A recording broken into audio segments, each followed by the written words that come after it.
Barcelona 2, Athletic Club 0 is how it finishes then. 2 wins out of 2 for Hansi Flick's side as we welcome in Luis Garcia. Luis, we talked a lot about who's going to get the goals. No Ferran Torres, no Robert Lewandowski. Rafinha through the middle, certainly worked today.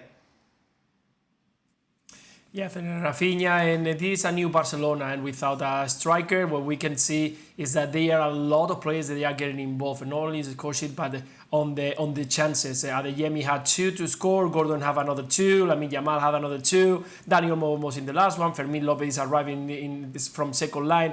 So I think the Hansi Flick, what he's trying to replace is those 25, 50 goals that they can score between the two players, Ferran Torres and Lewandowski, to try to spread around the team. And I think he's finding the way, because today, if it is not because of the fantastic match of Unai Simón, the keeper of Athletic Club de Bilbao, Barcelona could have scored 4, 5, even 6 goals. Very clear chances from Adeyemi in the second half, 1 or 2 from Lamine Yamal, so in the one more from Rafinha, another post that he hit in the first 45. So what we can see is a transformation of Barcelona. We'll see if that's going to be enough. We'll see if Barcelona decide to get another one.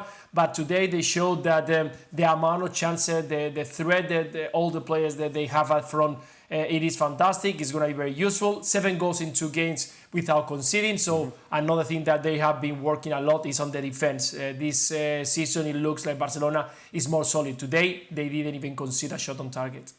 Look good, don't they? Yeah. No, they're the beacon again, aren't they? They're going to be the team to beat, particularly when he gets all the players back.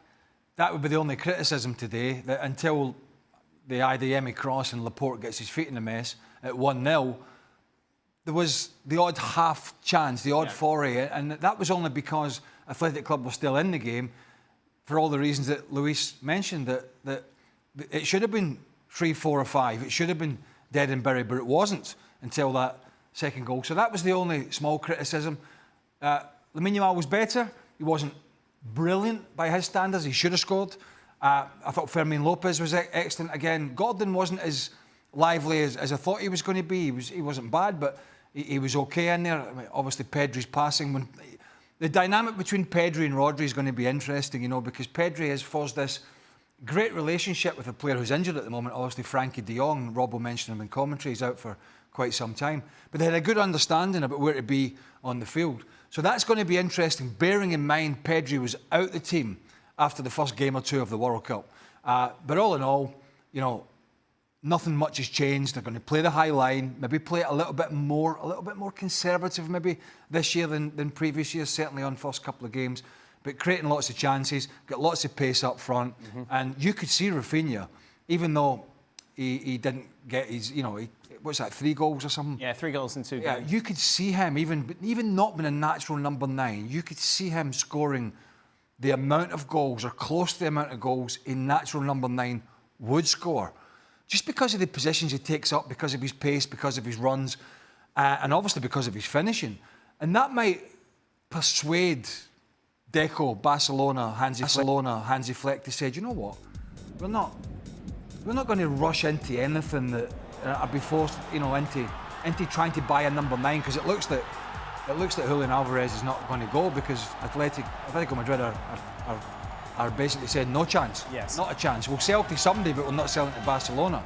So it could be a season where, you know, it's Anthony Gordon, it's Dani Olmo, and it's certainly Rafinha through the middle, and that's kind of early food for thought. Now, and the results hadn't gone their way, and he hadn't scored, then that might have been a different scenario. But it's not. And it's saying to me, look, if we get a chance, we'll take a number 9, if it's the right thing for us. But if not, we'll go with what we've got, because we think we have enough. And actually, I actually think they do, to be honest with you. Luis, we were quite critical of Lamine Yamal in his opening game in Elche. As Craig said, better today, but still obviously not on top form. Yeah, it wasn't the best in the first 45. The second half, he was more involved into the game, was looking those 1v1s. You can see that he's rushed onto his decision. He's trying to find the back of the net quite quickly. Before, it was more about assisting, about trying to bring something to the team and the collective. And now he's more aggressive. He wants to show, and we mentioned in the first game against Elche, he's trying to show every single time that he's good, that he's there to shine, and he needs to be involved into the game. I think that right now, because of the World Cup, the break in between, not having a good precision, He's still not looking as sharp as he should be. But let's not forget, he's only 18, he's managing his timing. He just won the World Cup and he's had all the emotion, all the expectation that he has been creating in the past 2-3 years, where everyone is looking at him as the new international future Ballon d'Or. So all those kinds of emotion has to be balanced. We need to give him the time. He needs to get fitness-wise 100%. So I think that it was good enough today. Not the best Lamine Yamal that we've seen in the past few years, but I'm sure that we'll see him very soon. You know, he was better in the second half, much better. But it's okay sometimes to do the simple things. It's not... Yeah, it's great to do the things that are... Everybody goes, wow, that's fantastic. Look at that goal, look at that pass. Look at that ball with the outside of the foot. But there was a couple of times in the second half where he came inside and he had an easy pass an easy reverse pass to a runner, and he didn't play it, and it was a pretty simple pass into the box, and he's came inside, he's beat somebody else, then he's played a square pass. And I was like, you know, sometimes the best players make the easiest and best decisions. And I think that's to Luis's point. It doesn't have to be the stardust and the main guy and the dazzling thing every time he gets the ball, because it's impossible. And I think when he picks his moments to do that, he's fine. And maybe as a youngster, he's getting frustrated because he wants to be that player again. But he had that injury, he had the summer, and he isn't quite as sharp. Just do the basics, do the simple stuff. Play the 10-yard pass, play the easy ball. Let somebody else go and take the mantle. And I just felt at times in the second half, he's trying to force the issue a little bit too much when he doesn't have to. Luis, we'll say thank you very much. A lot more on what we saw from Barcelona's opening home match a little later on in the show, as we'll be catching up with some post-match interviews. After a 2-0 victory today, Rafinha getting his third goal of the season. Here's his boss, Hansi Flick. Tonight we saw again Rafinha playing as a striker, but he plays as a true number 9. 3 goals in just 2 games, but not only the goals, also the movements. Is he the best number 9 you can have this season? We don't know that. For me, it's important that that when we have a match plan like this and we have Rafa number 9 or another number 9, that we follow our plan. And he's doing really good. It's great. His dynamic is very good for us. His intensity and his runs ready for this goal is perfect for us. Barcelona back in action next Monday against Rayo Vallecano. 24 hours before that, it's Real Madrid against Malaga. Early start on the Sunday. Those games live on the ESPN app. Defeating Luton by 2-0. For more, let's bring in, shall we, Frank Leboeuf and Julien Laurent. Forgive us if we don't dwell on that win for Chelsea, but we will talk about that. Enzo Fernandez wasn't in the squad, and it looks, well, almost very likely now that he's going to go to Manchester City, Jules. Yeah, that's right, Dan. I mean, it was a bit of a surprise not to see him in the squad, because yesterday in the pre-match press conference, Xabi Alonso said that he expected Enzo to be involved. So something clearly changed between yesterday and today. And what changed is that right now Chelsea and Manchester City, certainly from our sources at ESPN, are telling us that we're getting very close to a deal for Enzo Fernandez.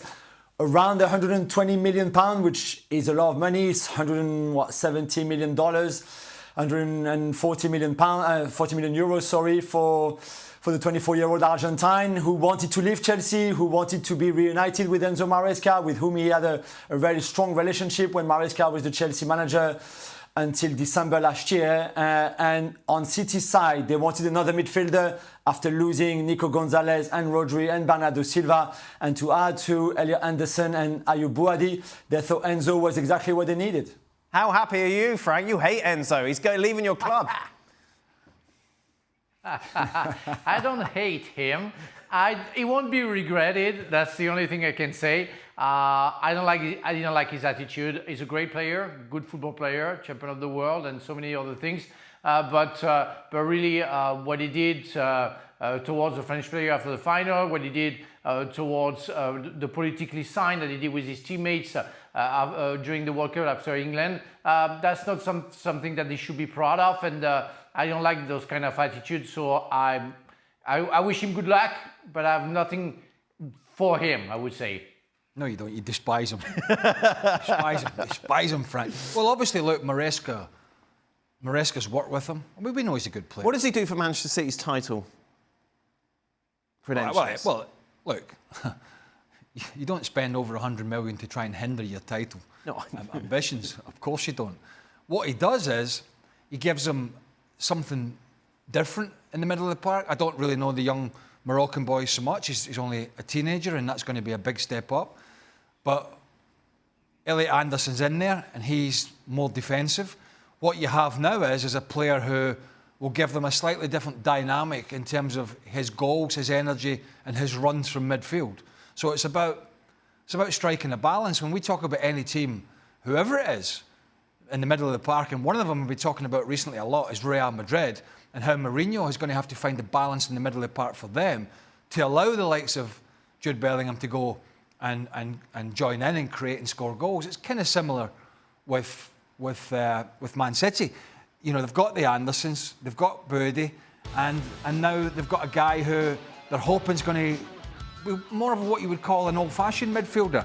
He'll get back, he'll defend, he'll tackle, he'll wind players up, but he'll score goals as well. And that's what City are bringing in, not just to be reliant on Erling Haaland to bag 40 goals this year and hope that's going to be enough to win the title. You need goals from others around the team, particularly in the middle of the park. So he should bring that. And Maresca knows firsthand. He's worked with the player, he's trained with the player, he knows he's temperamental. I get all the things that Frank is saying. We all have our opinion about people. Some of the things he does, I'm not the greatest fan of what he does, but if we take it in a pure football parlance, then he's going to give City something a little different to what they've got in that position at the moment. We'll actually talk about that a little bit later on, because we'll talk about Bouaddi, who obviously has made that move to City to join. It looks like Enzo as well. But Jules, let's focus on the other big news today. Emi Martinez making that switch from Aston Villa to Chelsea. Yeah, that's right. It's funny how Robert Sanchez's performance on Monday night in the derby against Fulham seems to have really kind of guided this one towards Emi Martinez, because let's not forget that Chelsea for the last few years, certainly since the Americans have taken over, we're only going for young goalkeepers, from even Jorgensen, even Sanchez, to be fair, when he arrived from Brighton, to Mike Penders, to Petrovic, all those kind of guys, whenever over 30, or even, you know, in this case, way over 30, like Emi Martinez. But clearly, Sanchez's flaws in the game, the fact that they don't think that Mike Penders, who we saw with Frank in Strasbourg in Ligue 1 last season and did really well there, but they clearly don't think at the club that Penders is ready to take over that number one position, then it's an obvious one. It was inevitable. Villa wanted to let Emi Martinez go. He was 1 year left. He had only 1 year left on his contract. They bought Suzuki to replace him anyway at Villa Park. Chelsea clearly needed a better goalkeeper than Sanchez, who had been a liability for them. Let's be honest, let's call it what it is, for the last couple of seasons, and again on Monday night. So this one makes sense. It's a short one. I expect either Mike Penders next season to be ready, but it's a short fix, and I think that would work very well for Chelsea and very well for Martinez. Oh no, Frank! One of your enemies leave and another one arrives. Well, he's not my enemy. He acted stupidly when he received the best goalkeeper trophy in 2022. But I think he's been told that he was doing badly at the point, and he wasn't with his friends, you know, with the banner with the new Falklands. So he have some excuses, let's say. But he's a great goalkeeper. He's not the best goalkeeper in the world. I think Courtois is the best goalkeeper in the world, but he's not that far. And since he left Arsenal and came to Aston Villa, the guy showed his strength and his power, and is exactly what the Chelsea defense needs. And 4 years now to have a goalkeeper with big experience, big confidence, and of course big qualities. Wait. If he's in the conversation as one of the best goalkeepers in the world, why? Who said that? He just said that. Why are Aston Villa letting him go? I think he certainly wasn't as good last year, but I think this is, when you look around at what's available, particularly at the last seconds, and this is strange that it's taken Chelsea for a horrible Monday night game for Robert Sanchez to realise. That's ridiculous. That's ridiculous. That's bad planning. Mm-hmm. You know the guy. You've watched the guy, you've seen him on TV, you've seen the issues that they've had in all the positions in the team. Why does it take? What you hoping for? Hoping for a miracle? That things are going to change? So that's, from their planning perspective, that's ridiculous. But the one thing I would say is, in bringing Martinez in, is it's costing buttons, isn't it? In this day and age, 7.5 million, short term, experienced goalkeeper, bit of a crazy, guy, but is what it is. And they need somebody to basically give the back line, back three, back four, whatever it is, a kick up the backside. Somebody that's there to push and push and push. So I agree with Giles. I think short term, this sort of works for everybody. But Chelsea shouldn't have been, with a rebuild, shouldn't have been in this scenario where they're waiting to match day one of the season for them, where their keeper is horrendous, and then they have to go out and start looking around to see what's available. It's just crazy. Frank, state the obvious for me here. How important is it to have someone like Emi Martinez coming in to replace Sanchez, to give that back four, which we've talked a lot about when it comes to Chelsea, a little bit more stability, a little bit more confidence? It's crucial for a goalkeeper. He had the chance to play with the national team with Fabien Barthez behind me, and before him, Bernard Lama. They were goalkeepers that you knew that if you made a bad tackle, you had a chance to see them saving you. And that wasn't the case with Sanchez, and also sometimes, but not most of the time. That was crazy about Sanchez, because when he was at the edge, he always made a miracle the game after. It's why maybe the club took such a long time to change their mind.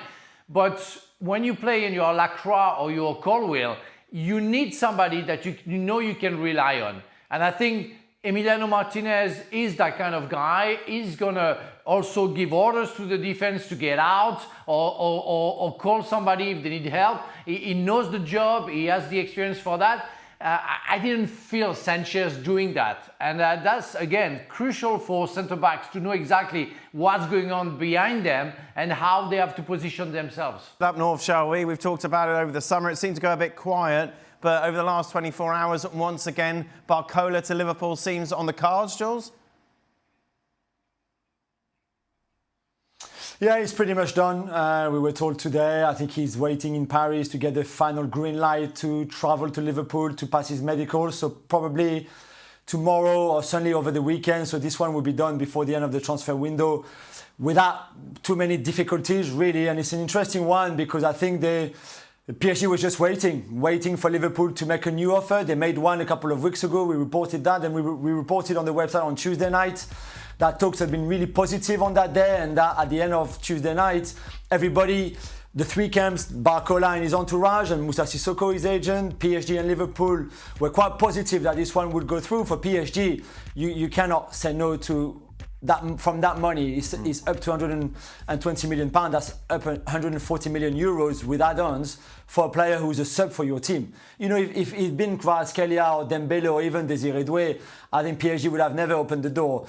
Barcola has been great for the team at times, especially the season before last, where he had really good numbers. Last season, he struggled a little bit more with his end product and some of his fitness as well. If you get 140 million for a player who is a sub for you, you cannot not let go. They were just waiting for that offer. I think it took Liverpool a bit of time to get there eventually, but they have 100 million plus 20 in add-ons. I think at the end of the day, everybody is happy with that. And Barcola had agreed personal terms a long time ago with Liverpool, so he's very happy to come to the Premier League. Talk to me about the fact now this is a completely new front line for Liverpool over the last 12 months. And you've got Isak, you've got Florian Wirtz, and now you're going to have Barcola. Right, so there's two bad ones. The first two have struggled, yeah? Yes, big time. The first two, so I suppose my concern would be as a Liverpool fan, it goes, here's another new face. Can he actually do something for us? Because what we've seen from our transfers that have come in of late, they've really let us down. I don't know. I can't answer that question. I don't know how. I don't know what's going to happen to Florian Wirtz. I really don't. They've only played one game this season, right? So maybe we should wait to another 6, 7 or 8 games. And if it's still in the same path, then I do think we're going to have a conversation about this guy might just have to go back to Germany. They might have to cut the losses with him. And that's for Alexander Isak. He said a lot. It was a problematic transfer, but that was a lot to do with him himself. He's only got himself to blame in a sense for some of the things that went on.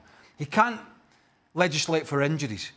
But he's got to get himself fit, and he's got to get his old pecker up and look as if he's the confident player that was performing for Newcastle United and does perform for Sweden. Because he looks to me, and Stevie was sort of backing him up a little bit at Newcastle, saying, well, you know, he was getting a lot of stick. To me, that was telling me a lot about his personality. He knew he was going to get pelters going back into Newcastle, but he let it get to him. It's not a problem when other fans boo you. It's a problem when your own fans boo you. And Newcastle are not his own fans anymore. And what I saw from him at Newcastle at the weekend was a player that was almost happy to shy away from it. So I think there's a lot of question marks about those two. And can they ever be the players at Liverpool that they were at Leverkusen and Newcastle? Nobody can sit here, and no person can sit here and say, yeah, they're going to be great again. We don't know. We don't know. So these are big risks. Obviously, Barcola is a slightly younger player. He's, as Gilles mentioned, he's not always been first choice, but we know he's supremely talented. Now he has a platform, you would imagine. He has a platform. But somebody in this front line is going to have to perform. And whether he's the spark that gets the others going, I don't know. I don't see how a Barcola introduction is going to all of a sudden make a number 10 play better. I just don't see how that's going to work. So there's a lot of stuff for Andoni Iraola to work out. But what I can say is at least Liverpool are showing some desire to go and try and bring in better players and help the new manager. Because looking at their squad, they're a little thin on the ground still. Well, but this is a squad that's got the most expensive front line in the Premier League, almost 500 million now. Jules, with Barcola coming in, and I suppose Craig asked the question there, can he provide the spark that this team so desperately needs to get Wirtz, to get Isak going? You know what? Yeah, it's a great question. And by the way, you said that for that front three, but no. Before you go, Frankie, there's that we mentioned that front three of Isak, Wirtz, and Barcola for up to £500 million. Really, there's still nobody to play on that right hand side. So still nobody has replaced Mo Salah on that right hand side. You can have Barcola playing there and Gakpo on the left. Sure, you could have young Rio and Gomua on that right hand side. You can even put Chiesa there. But there's still a massive piece of your attacking jigsaw missing. And yet you spend £500 million already on the other three. And I agree with Craig. We're not sure about Wirtz and Isak. With Barcola, what we know for sure is in the games where there will be space, he's wonderful. The sky is the limit in terms of talent for him. He needs to work on the final product, on his end product, his finishing, his final decision, you know, when to cross, when to shoot, all of that will come. But the Premier League is ruthless as well. But there will also be game where it's a low block against them. It's a compact team, a compact defense, a very aggressive defense. And Barcola would have to find something else than just running into space because there won't be space. So it'll be very interesting, even for his own development at 23, 24 now, to see how well he adapts to those kind of games in the Premier League, which is obviously, compared to Ligue 1, just another planet. It's just another world. So I love this move for Barcola. He really wanted it. I think Liverpool badly need his qualities of pace and skills and movement and all of that. This is great. We'll see how much PSG will miss him or not. The season will tell us. But for Bradley himself, this is a great move, but he will have to make that step up, and that's not guaranteed either. I know you hated this conversation when you were in Spain, from Stevie and I were having it, and this is like 100 million, you mentioned it, £500 million on those three players. And you watched them at the weekend again, and they've got two horrible fullbacks. Yep. That's not going to... Did you say Frimpong could walk under this table? I thought that's a great line. He could walk out. Even Jules couldn't do that. They have got two, and now I'm sorry to say that about Kerkez because he was a good player at Bournemouth. Right. He's a shadow of what he was, and you can sign all these players and do all you want, right? But they've got a youngster in Xhaka, they've got Araujo, we'll see how much he plays, but they've got a youngster beside Van Dijk, who, by the way, Frank's friend, Van Dijk, another one, who, again at the Newcastle game, wasn't pulling out anything to go and help other players, was looking around again, and then you put the two fullbacks in place who are struggling like hell still. You can spend whatever you want up there. Unless you're scoring 4 or 5 goals every game, 3 and 4 goals every game, you can put what you want up front because you're going to get beat with what you've got at the back. at this moment in time, and that would be a worry. Never mind who's going to score the goals, never mind who's going to do that, never mind who's going to do all the exciting stuff. Who's going to defend in this Liverpool team? Frank? Well, I'm happy for Barcola because, as you all said, he needed to find a place maybe where he can play a little bit more than Paris Saint-Germain. But I think there are some clubs that have too much money. They don't know what to do with it, and they are spending like that, And I agree 100% with Craig. They didn't need a guy like that at front. Gakpo is maybe the only one who was pretty good last game. The left side, that Ekitike is going to come back as well, so they're going to be in competition, all the three of them. But you have nobody on the right side when you need another fullback. Maybe we have to wait for Kerkez. I believe that he's capable of doing better. Remember Cucurella the first year at Chelsea, that was awful, and we were wondering 60 million pounds for that. The guy is, at the end of the day, was absolutely fantastic. So hopefully for Keke is going to work. But also in the middle of the park, they need some people. If you need to spend money in the right places. So therefore, not on the left side, maybe on the right side, or maybe in the middle of the park, maybe as wing back, but never where it's already crowded. And again, I want to know who are those people who have so much money that they don't care. 100 million. Go for it. Of course, Manchester City been splashing money as well. They've made some good profit, haven't they, from some of the players that they signed, looking to invest that now. Bouaddi, of course, officially presented yesterday. I'm the best club in the world, our kid, teenage fan club. Here's Enzo Maresca on the youngster. Yeah, he's ready. He was working with his former club, so he's fit. We see how long he needs in terms of that adaptation, but yeah, for sure he's ready to go. Talk to me about him, Jules. Incredible talent. I mean, we've seen him play at 16 with Frank with Lille, making his debut with the first team. He was, I think, 16 and 3 days. He almost played at 15. He was that good. Then at 17 on his birthday 2 years ago, he bossed the Champions League game against Real Madrid that Lille won 1-0 at home. He was the best player on the pitch by far, and on his 17th birthday. And then fast forward to 2 years, he will be 19 in October, early October. He's there. He's a 100 million euro player. It's probably too much money. I don't think he's worth that yet. He's still such a young player. He's played a lot in Ligue 1, but he's got 8 caps, for example, for Morocco. He's got a few Champions League games under his belt, including that one against Real Madrid. But this is all so big. But he felt this was the right time to leave France and go to the best league in the world. There's a lot of expectations around him, for sure, especially when you pay that kind of money, and especially after the departure of the likes of Rodri and Bernardo Silva. Is he ready right now to play? I think he is. Is he ready right now to be at the level of a Rodri? Of course not, because he's still only 18, soon to be 19. But he's got huge potential, especially out of possession. With the ball, he still needs to work on the passing range, especially the longer range. On that level, he's not Rodri yet. But for everything else, he's the smartest player in the league, smartest player on the pitch. He's got the physicality. He can run forever. So he's got so many things going for him. But what I would say as well on Bouaddi, especially if when Enzo arrives now, is Maresca will have to make choices, because you can't play with 3 midfielders of Bouaddi, Anderson and Enzo without leaving Foden or Cherki on the bench, because otherwise there's no room for wingers. So this is all great for Maresca, who seems to not really sure what to do, by the way, already with the players that he has.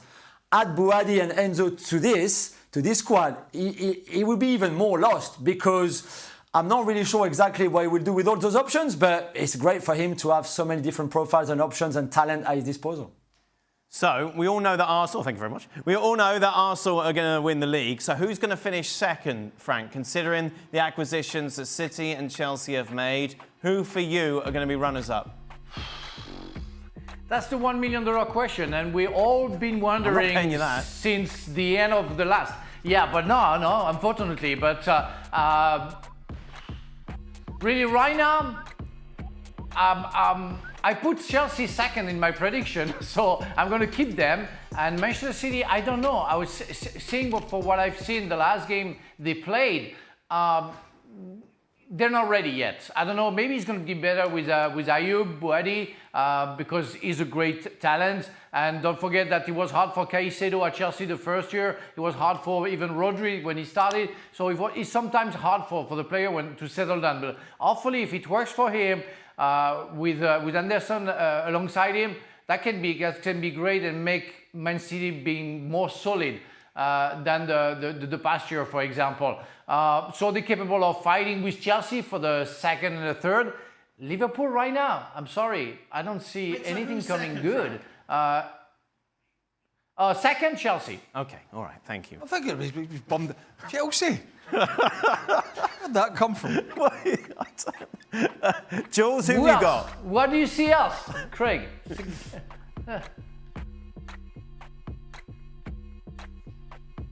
Jules? I think Chelsea as well. I think City, it will take time for Maresca to find the right formula with all those players and what to do in which formation. And I think Chelsea, without any European competition, plus you add Martinez, you've taken away one of your weaknesses in the goalkeeper area. I think Chelsea will finish second. What do you say? I didn't say anything. Well, say something. Move on. No, who do you reckon? Chelsea will say? No, you don't move. You have to find somebody. Good luck. No, I don't shut up in that case. And I think that's a big French guys interrupting this show today. Well, yeah, indeed. A lot. What do you reckon? I'm not super convinced about Liverpool. I'm not convinced about any of them, if I'm being honest with you. But I'd still just say City. Right. I'm not convinced. I know Chelsea won at the weekend against Fulham. Palmer looked great. Rodgers is a good signing. I do like João Pedro. But I think there's other areas of their team, that, particularly defensively, that are still going to be a problem. And for those reasons, I still think City are going to be Arsenal's biggest challenger. City in action on Friday, taking on Palace at Selhurst Park. We got everyone's prediction. 2-1 says I, Craig says 2-0. Jules and for the French contingent are going for a 1-1 draw. Meanwhile, the Bundesliga kicks off on Friday as well. No surprise, Bayern Munich, huge favourites to retain their title. They open their campaign against Stuttgart. And we'll be discussing that on the next edition of ESPN FC. Looking back, of course, the City game as well. Me and Shaka will be in studio. You can catch us live on the ESPN app. The Champions League draw today. Here are the notable fixtures that we will see that will take place over the 8 games. A lot of big teams playing a lot of other big teams. Jules? Yeah, I mean, there's a point with this league format, and I think we like this new format and the league phase and everything. But you get excited for those games, and then after that, if you look at especially the big teams, once they've played those 2 games against teams from Pot 1, obviously the rest is a bit meh, let's be honest. It doesn't really make you that excited. However, the PSG Barcelona, the PSG City, the Arsenal Real Madrid, the Atletico Liverpool game, there's some really, really nice games that we will all be excited to watch. After that, I think for all the top teams, for Real Madrid, for all the English side, apart from Villa and United, but they're a bit different, but Liverpool, City, Arsenal, this is pretty much quite a nice draw for all of them, and same against for Barca, for Real Madrid. Even some of the Italian teams, I think Inter Milan too, some of those games are going to be great, but Pot 2 was not that strong, I thought, and the rest neither. So there's some great games. It was a nice draw, but I think it was a lovely draw. We all had a lovely time. To really get massively turned on.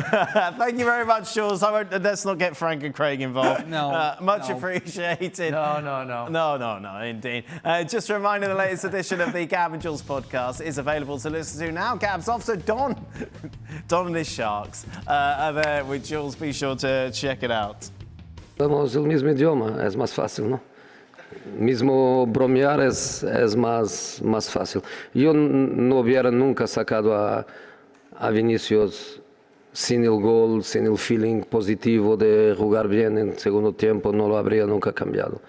Lo cambié porque, necesita también de descansar un poco. Hay partido dentro de 3 días y he pensado que, pues, sería un buen feeling para él cuando temporada pasada ha tenido alguna vez un par de pitos que sería bien para él salir a sentir cariño de la gente.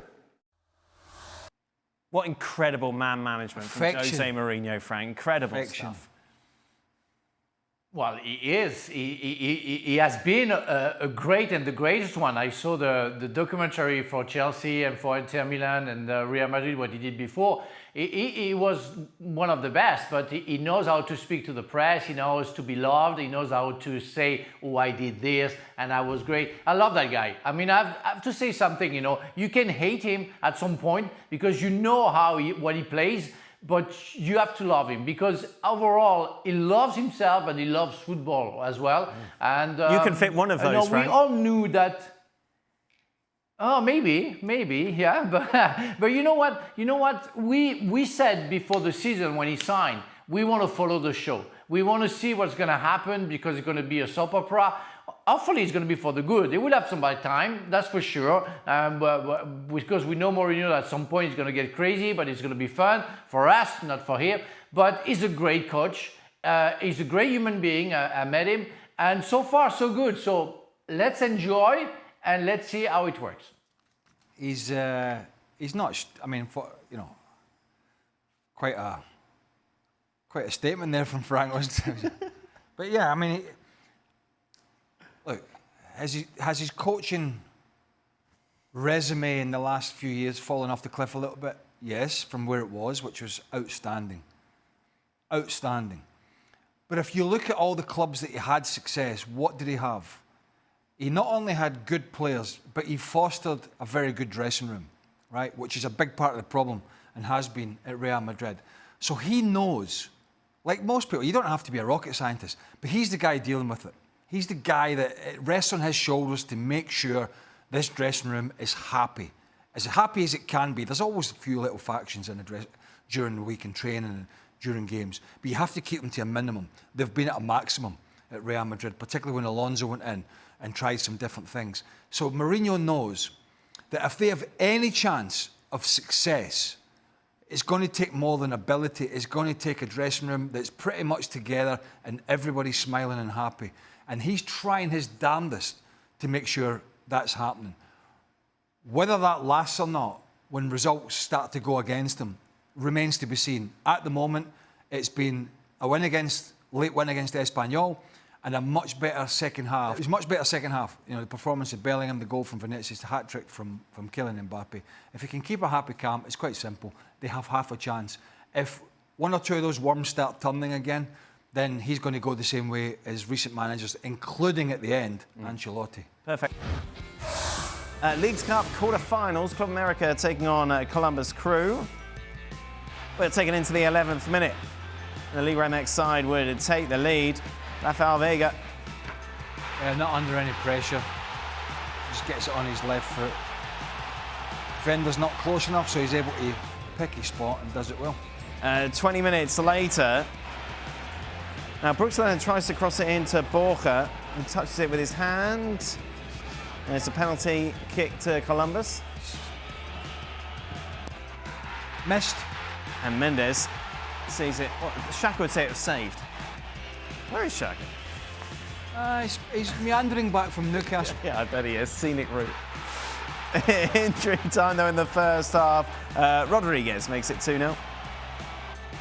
And Club America safely through to the semi-finals, and it's not pleasant reading for fans of MLS as it's all Mexican lineup. It will be Leon against Toluca and Club America play Monterrey. And they'll be breaking all that down on Football Americas tonight, live on the ESPN app at 8:30. Whistle now. Welcome into the latest edition of Extra Time. Frank LeBoeuf is here, as is Craig Burley. It was the Champions League draw today, all very exciting. You know what else we just found out today? What did you find out? Well, you found out. What did I find out? What did you find out? A very lovely international break coming up. I know there's, like, at the start of October, it's going to be 3 weeks of international football. Get your holiday requests in now, Frank, so you don't have to deal with that. 3 weeks of just hounding some of these teams. This desk will be no more by the end of the 3 weeks. 3 weeks. This desk We're gonna have grumpy Craig back. This desk will be What do you mean back? It's a daily occurrence, Frank. back. What do you mean back? What? No, right now he's positive. I can see him smiling, and I saw him smiling a couple I'm of not times during smiling. the show. So I'm not that's smiling. But you're not frowning, so I suppose that's a bonus. I'm grumpy. He's breathing. Traipsing around Lower Manhattan for 3 weeks with him. Oh, it was good. I enjoyed that. Wasn't it great when his wife came? No, how excited is Craig about the return of the Champions League big table? I'm giving it a thought. Aha. I haven't given it a thought. I like to look just very Just small the next increments. thing. Yeah, a couple of day at a time. Here, maybe a day. The weekend, Yes. the game. So yeah. Craig, can you explain how a sub-backup player can be sold for 120 million plus, Barcola, while a World Cup winning goalkeeper costs less than 10 million in Martinez? Well, A is a goalie, Craig. so the demand is really not there. B is well in his 30s. C is in the last year of his contract. D is crackers. 4 or D? Where was E, 4, E. And Barcola is a French international who did play a lot of games for PSG. Yes. But he just wasn't always the first choice. As a supremely talented player, that's the difference. Plus, we're in a situation that market values have gone through the roof. That's it. There you go. Pretty simple. Craig, you watched Messi over the years in La Liga. He always looked passionate about doing well in all domestic matches. The league title meant everything to him. Why doesn't Lamine seem to have the same appetite? He seems to only love the big moments. It's a bit harsh, isn't it? Yeah, I mean, I suppose I'm a little guilty as well. We've had a bit of a Lamine Yamal pile on a little bit because he's shown a couple of little cracks in his character that we haven't seen. But I think it's very early. He doesn't look as if he lacks any passion to me. He just looks as if he's a little frustrated that... I'm not going to say frustrated because Spain won the World Cup, because that would be stupid. Maybe a little frustrated inside that Spain won the World Cup and he didn't showcase himself in the same vein that he had in previous 18 months to 2 years because he'd been injured. And maybe there's that little frustration in there. But I don't think you can accuse this young player of lacking passion for any tournaments at this moment in time. The good thing is, I suppose, and they've discussed it on the show, Frank, when you've got a manager like Hansi Flick, there'll be no favouritism. He won't sugarcoat things. He's kind of the guy you want, isn't it? If you're in charge to kind of get the best or get Lamine Yamal back on track. Yeah, he's going to do everything because he feels that he needs it. And Lamine Yamal needs to come back to his best, and so therefore they're going to work together, and he's going to make sure that Lamine Yamal is back to what he was before his injury last season, and he's on a good path. I think the second half today was better than I've seen him for a long time, so he's good. The passionate face, I mean, I don't like those kind of people. I mean, I remember Thierry Henry scoring a goal. It was like he was in the funeral of one of his family members. So that was always a kind of a game. They do that. The serious acting, when you score a goal, you're not smiling, you're not happy. That's an acting situation. It's what Lamine Yamal is doing as well. I can see that, being the serious guy, not being passionate, whatever he can be, but that's okay by me. That's fine by me. I think Lamine Yamal can go back to his best. He's going to work hard, and he's going to show to the world that he's a great player. He has to calm down. He wants to do too much now. He has to, and Craig mentioned that during the show, he has to go to simple things. Today he should have given the ball to Gordon and given an assist. That would have been nice. But that's what it is. Make simple things and go back to your basics. I saw the passion interview with Jan Argefjordsoff and Michael Carrick. That was great, wasn't it? I love it when our lot upset people. It's brilliant. For Frank, is Lacroix finally the Thiago Silva replacement Chelsea have been missing, not just defensively, but as a leader at the back? Hopefully, yes. And with Colwill, I think it can be a fantastic pair. Before his injury last season, Colwill showed that he was the best centre-back. And with Lacroix, I think that they can match very well. But it's true that Lacroix already is young. He's not like Thiago Silva. You cannot compare those two because Thiago Silva came to Chelsea. He was already old with all the experiences.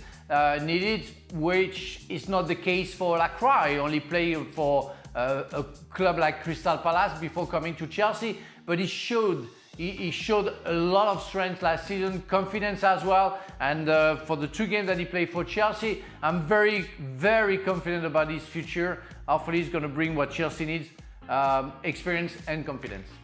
Didn't Chelsea lose 2 goals at Fulham? Yes, they did lose 2 goals, but that was their goalkeeper's fault, and they've got rid of him now. And now they've got in Martinez, and he's going to be great. I don't know how you can compare Lacroix to Thiago Silva. Well, I think you're just clutching at straws if you're Chelsea at the moment, aren't you? Just somebody's clutching at straws. Somebody to come in. Good enough player, you know, coming from Palace. But you're talking about a guy who'd been marshalling the back line at Milan and other teams in Brazil. All right, well, enough of all this soccer talk. Apples and enough of all this. Craig, what's your favourite candy bar? Do you prefer British ones over the American? Dairy milk. Yeah, you've got a penchant for dairy milk, don't you? Big dairy milk. But do you want nuts in it? I never. You know something? I never used to, but I will take the almond one now. You prefer? And there's another because you know they move on now. These companies move on. It used to just be milk chocolate or dark chocolate. Yeah. Now they have the milk. I'm not a dark chocolate fan. Milk chocolate with the rock. You know those ones as well. The dairy milk rock. Oh no, I don't know what that is. Like a kind of. Is it like popping candy? Almost like that, yeah. Right. Okay. So, but I prefer just the straight. Yes. Dairy milk. Okay. You can get here, by the way.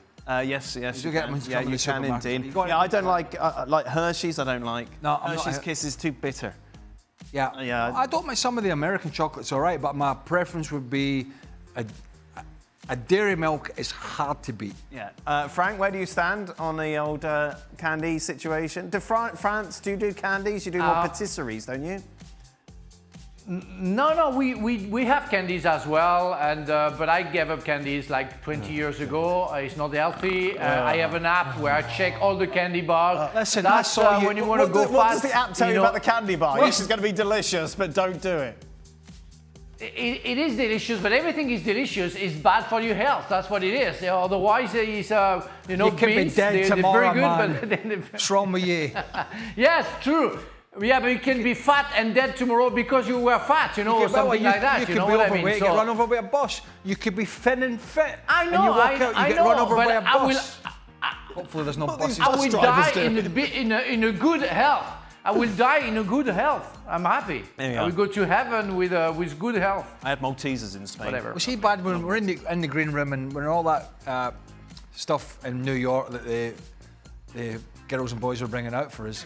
The girls and boys. Couldn't find the right words to keep everybody happy. Our colleagues. Some of us were picking. Colleagues, yeah. Girls and boys. Where was that story going? And what's the the point? The point was there was a lot of stuff to pick at. Yeah, it was great. Yeah, they kept us well fed, didn't they? And Frank, A lot you of were stuff. definitely eating candy There's a then, lot of Frank. temptation. That's my point. Yeah.